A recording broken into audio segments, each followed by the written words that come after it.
Hello everybody les amis, salut, c'est Sébastien sur Actualia, on YouTube et www.actualia.fr. N'oubliez pas, donc en fait, actualia.fr, petit à petit, on va mettre du contenu dessus et un petit peu différent de ce que vous avez l'habitude d'avoir sur Actualia Tech ou Actualia Multimédia, nos deux chaînes YouTube. Allez, revenons à nos moutons.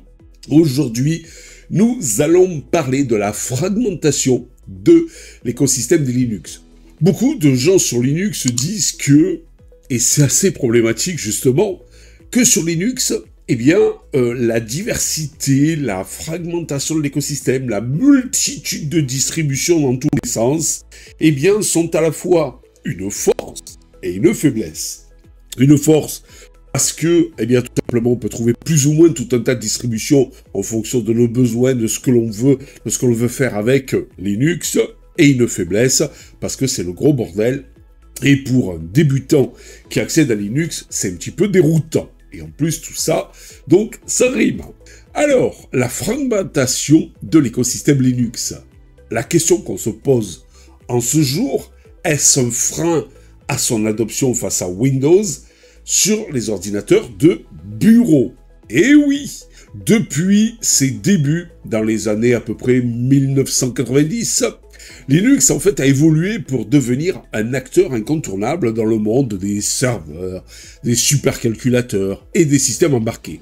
Cependant, eh bien, il a un peu de mal sur le marché des ordinateurs de bureau. Linux reste marginal, capturant une part de marché estimée il n'y a pas si longtemps que ça, à moins de 3%, et maintenant, environ 4% face aux géants Windows, qui domine avec environ 70%, donc des parts de marché, et à peu près le reste pour macOS et Chrome OS et tout ce qui s'ensuit. Parmi les nombreuses raisons souvent avancées pour expliquer cet échec relatif, je dirais pas que ça soit un échec total, c'est un échec relatif car il faut relativiser la chose. La fragmentation de l'écosystème Linux est un facteur clé. Voilà, super. Cette caractéristique, bien qu'essentielle à la philosophie open source, pose des défis majeurs pour l'adoption de Linux par le grand public. Mais qu'entend-on par fragmentation de Linux? Eh bien, si vous voulez, contrairement à Monsieur Windows, qui est développé et maintenu par une seule entité, une seule société qui s'appelle Monsieur Microsoft, Linux n'est pas un système d'exploitation unique, mais un noyau sur lequel s'appuient des milliers de distributions ou distros. Et chaque distribution propose une vision différente de ce que devrait être un système Linux. Parmi les plus connus figurent Ubuntu, Fedora, Debian, Arch Linux et leurs dérivés. C'est pour ça qu'en fait, quand on parle de Linux, on devrait dire GNU Linux, parce que Linux n'est qu'un noyau. GNU Linux, c'est un noyau plus tous les outils qui vont à côté. Voilà. Ces distributions diffèrent. Donc, ces diverses distributions diffèrent sur de nombreux aspects. Vous avez déjà le gestionnaire de paquets, qui est différent. apt pour Debian Ubuntu, DNF pour Fedora, Pacman pour Arch Linux, etc. Après, vous avez des environnements de bureau. GNOME, KDE, XFCE, LXQT, Cinnamon, et encore tant d'autres. Le problème, c'est que certaines distributions, en fait, vous proposent, eh bien, de mettre en avant un bureau par rapport à d'autres. Elles diront s'optimiser, faites presque pour faciliter un seul et unique bureau par rapport à d'autres.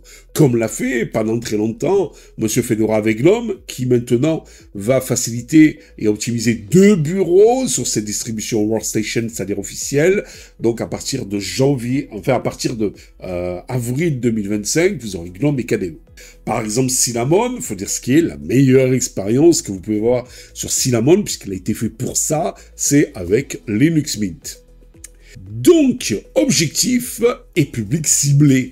Les distributions orientées grand public, style Ubuntu, développeurs, c'est Arch Linux ou vieille machine, Puppy Linux.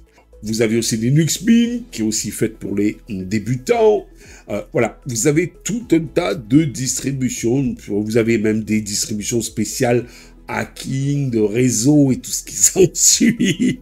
Des distributions spéciales radio amateurs ou amateurs de radio, des distributions spéciales pour faire de la vidéo, du multimédia, de la création, etc., etc. Mais cette diversité, bien qu'enrichissante pour les utilisateurs avertis, crée une complexité décourageante pour les utilisateurs novices, les débutants qui arrivent sur Linux et qui se voient noyés dans toutes ces distributions. Les conséquences de cette fragmentation pour l'adoption de Linux, eh bien, une expérience utilisateur un petit peu incohérente, un utilisateur qui découvre Linux est confronté à un choix monumental dès le départ. Et c'est pas cool, c'est pas normal, ça le déroute. Quelle distribution choisir? Une fois installée, l'interface utilisateur et les outils varient considérablement selon la distribution et l'environnement de bureau. Cela peut provoquer une confusion, un sentiment d'instabilité, contrairement à l'expérience unifiée et prévisible offerte par Monsieur Windows ou Monsieur macOS, voire même Monsieur Chrome OS. Problème de compatibilité logicielle. Eh bien oui, parce que la multiplicité de distributions et des configurations rend difficile pour les éditeurs de logiciels tierces de développer et de maintenir des versions compatibles pour Linux. De nombreuses applications populaires comme Adobe Photoshop ou Microsoft Office ne sont pas disponibles nativement sur Linux. Les utilisateurs doivent souvent recourir à des alternatives ou des solutions comme Wine ce qui peut être frustrant et dissuasif. Bon, de ce côté-là, ça s'est amélioré. Vous avez maintenant les Flatpak, les plus répandus, qui sont donc des paquets universels qui, après une légère configuration et installation sur une distribution pour être compatible avec les Flatpak, eh bien, vous pouvez accéder à ces paquets et vous embêtez plus avec est-ce qu'elles sont codées pour Fedora, est-ce qu'elles sont codées sur Arch Linux, Manjaro, Ubuntu, le Linux Mint. Bon, Ubuntu Linux Mint, c'est un peu la même chose. Non, vous vous embêtez plus. Plus de problème de dépendance, plus de problème de version, puisque c'est souvent les dernières versions, et en plus, plus de problème de distribution, puisque toute distribution digne de ce nom est compatible, marche. Même Arch Linux, c'est dire, est compatible donc avec les Flatpak. Donc, ça peut peut-être amener des gros éditeurs à maintenant se dire bon, les Flatpak, c'est universel, ça marche sur toutes les distributions, donc pourquoi pas venir petit à petit essayer de voir si on peut se faire une place dans le monde de Linux. Car, quand même, ça commence à représenter un peu plus de 4% des parts du marché. Il n'y a pas si longtemps que ça, Apple était à 5, 6, 7%. Faible support matériel. Les constructeurs de matériel informatique conçoivent principalement leurs pilotes pour Windows, le système dominant. Bien que des efforts communautaires permettent à Linux de prendre en charge une large gamme de matériel, il arrive encore en 2024, bientôt 2025, que certains périphériques, voyez par là des imprimantes, des scanners, des cartes graphiques récentes, eh bien, elles ne fonctionneront pas ou nécessiteront une configuration complexe pour fonctionner. Et ça c'est problématique, oui, parce que, bon, mettez-vous à la place d'un gars qui sort un périphérique, une carte ou un appareil sur le port USB, donc, qu'est-ce qu'il va faire? Première chose, c'est quelles sont les plus grosses parts de marché? Ah, c'est Windows. Donc, il va créer son pilote sur Windows. Après, il va se dire, oh, mais il y a des gars qui ont de l'argent sur macOS, même si la part de marché est moins importante. Je vais créer un pilote pour macOS. Ah, mais il y a quand même des gars qui utilisent Linux. Bon, pourquoi pas? Et souvent, c'est ce qui se passe. C'est-à-dire, d'abord, ils font un pilote pour Windows. Après, si ça fonctionne bien, leur produit, il faut un pilote sur macOS. Et puis après, ils se disent, bon allez, on va faire les mecs qui pensent bien, donc ils s'intéressent à l'open source et tout, et ils s'amusent à faire un pilote sur Linux si la communauté ne l'a pas fait avant. Des efforts dispersés. La fragmentation entraîne forcément, mais ça c'est forcément, une dilution des ressources et des efforts. Ben oui, comme on dit, il vaut mieux se rassembler, tous les trucs pour être fort. Si vous partez dans tous les sens et si toutes les équipes de dev et tout partent dans tous les sens, ben diminuez, donc comme on dit si bien, pour mieux régner. C'est-à-dire quelqu'un qui veut mieux régner, diminue toutes les forces politiques contre lui, les divise, comme ça au moins, toute la force est avec lui, et il peut mieux régner. C'est un peu pareil. Si tout un tas de gens, il y en a qui sont à fond Fedora, l'autre à fond Arch, l'autre, et qui tous contribuent, sans compter toutes les multidistributions dérivées et autres, eh bien c'est dommage. Mais si tous ces gens-là se rassemblaient pour une ou deux distributions, un ou deux ou trois DE, eh bien moi je vous dis, ça serait le top, et on aurait la distribution Linux qui ferait vraiment cette fois-ci de l'ombre et du tort aux OS propriétaires. Tandis que donc Microsoft et Monsieur Apple et Monsieur Microsoft donc, eh bien, se concentrent leurs moyens pour perfectionner une offre unifiée. Ben voilà, la communauté Linux se disperse ses forces sur des centaines de projets parallèles.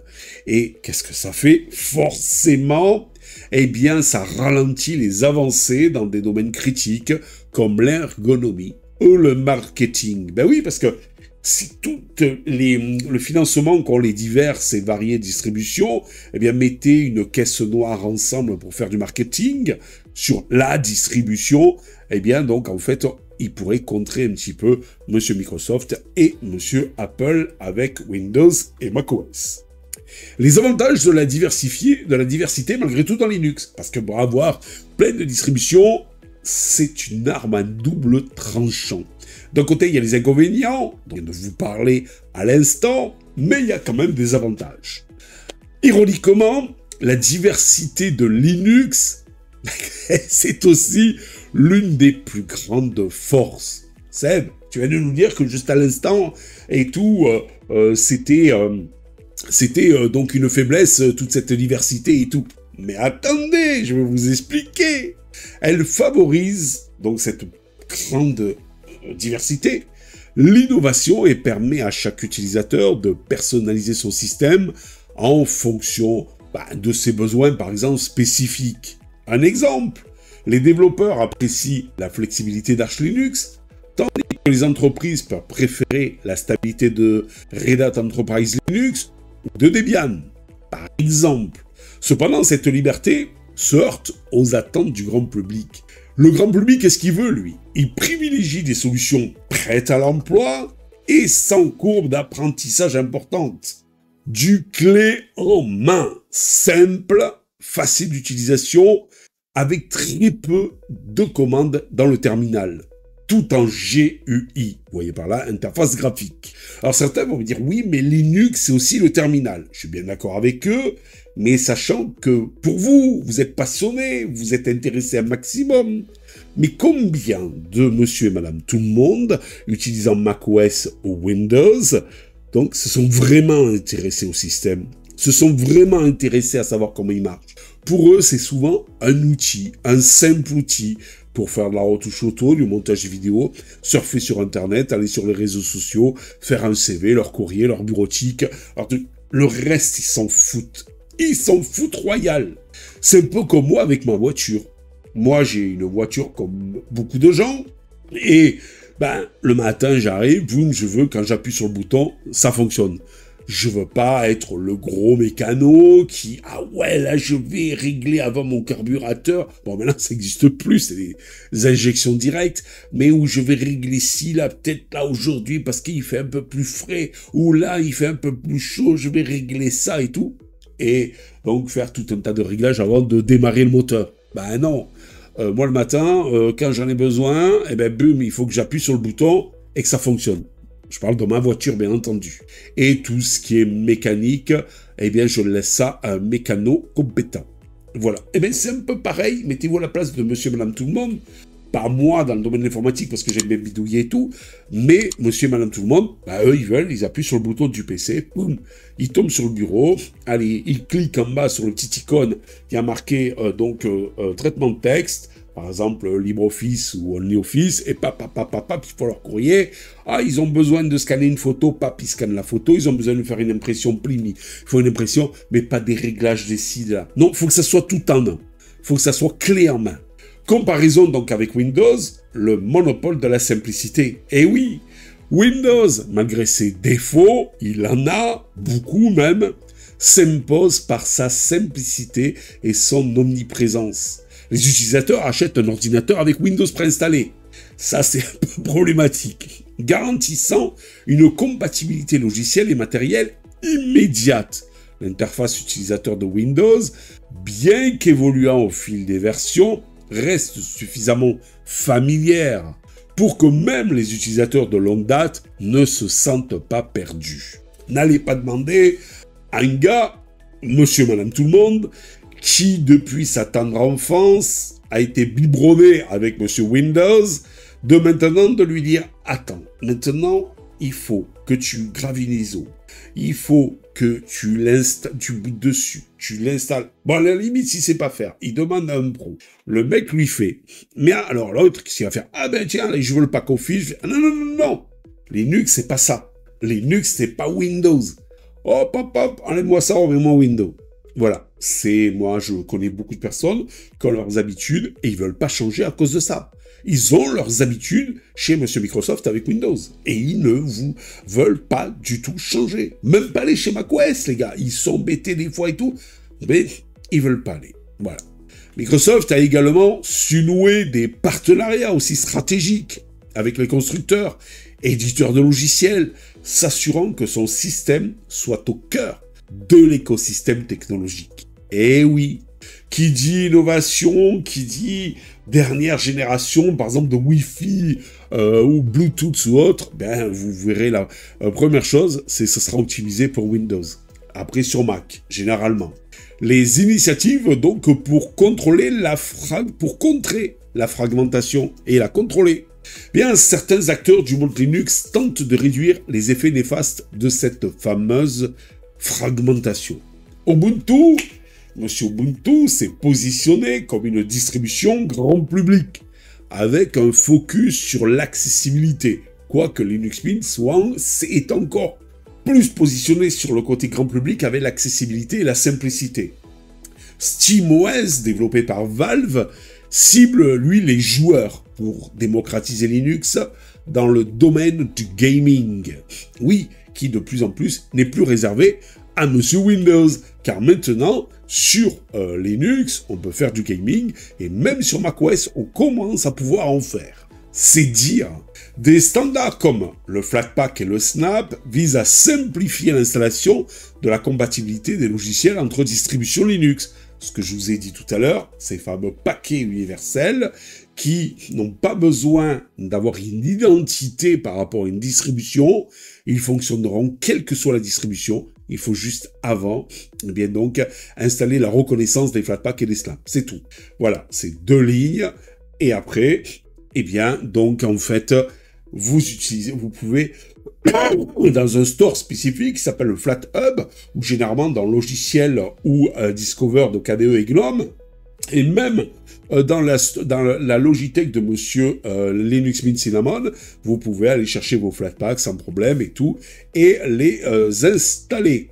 Mais malgré ces initiatives, l'écosystème Linux peine à s'unifier suffisamment pour rivaliser avec monsieur Windows sur le marché des ordinateurs de bureau, et même voir monsieur macOS, qui lui aussi est unifié. Il n'y a pas 10 000 bureaux, il n'y a pas 10 000 macOS. Et c'est ce qui en fait la force de ces deux-là, que ce soit Windows ou que ce soit macOS. Alors pour conclure cette vidéo, un succès dans la diversité, un échec dans l'unité. La fragmentation de l'écosystème Linux reflète l'essence même du logiciel libre. Liberté, diversité, innovation. Et oui, liberté. Et je pense que liberté et diversité vont ensemble. C'est la liberté qui fait qu'il y a autant de diversité, parce que tout le monde fait ce qu'il veut.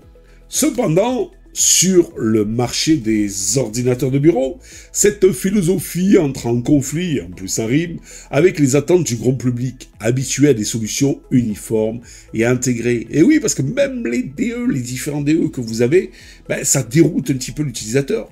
Qui, imaginez-vous, a ses habitudes sur KDE, d'un coup vous allez le mettre sur GNOME, ou qui a ses habitudes sur GNOME, et après vous allez lui dire « Ah mais non, KDE maintenant c'est mieux !» Ou alors qui a ses habitudes sur Windows, vous allez le mettre sur GNOME, qui ressemble plus à macOS, que, à la limite, KDE, qui ressemble plus à Windows. Mais si c'est un gars qui va venir à macOS, il va dire, ah ben, allez sur GNOME. Mais il va avoir un pote qui est sur KDE. Ah, moi, sur KDE, je peux faire ça, je peux faire ça. Ah ouais, mais mince, comment je fais, moi, sur GNOME? Vous voyez, c'est ça un petit peu le bordel, quoi. C'est complètement le bordel.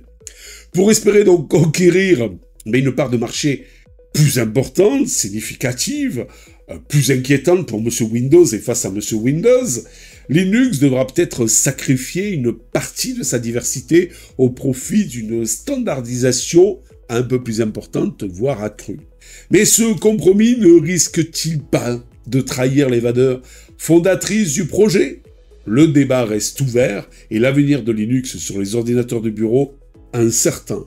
Et vous en pensez quoi, chers amis? N'oubliez pas le petit pouce en l'air, n'oubliez pas de vous abonner si ce n'est déjà fait, tout ça pourquoi? Pour nous encourager dans cette belle aventure multimédia. Je vous dis ciao les amis, pour une nouvelle vidéo, et n'hésitez pas à vous exprimer sur le pourquoi du comment de la chose et le sujet dans les commentaires. Ciao les amis! Si vous avez aimé cette vidéo, abonnez-vous, mettez un pouce en l'air, et partagez cette vidéo, merci, cela fait toujours plaisir.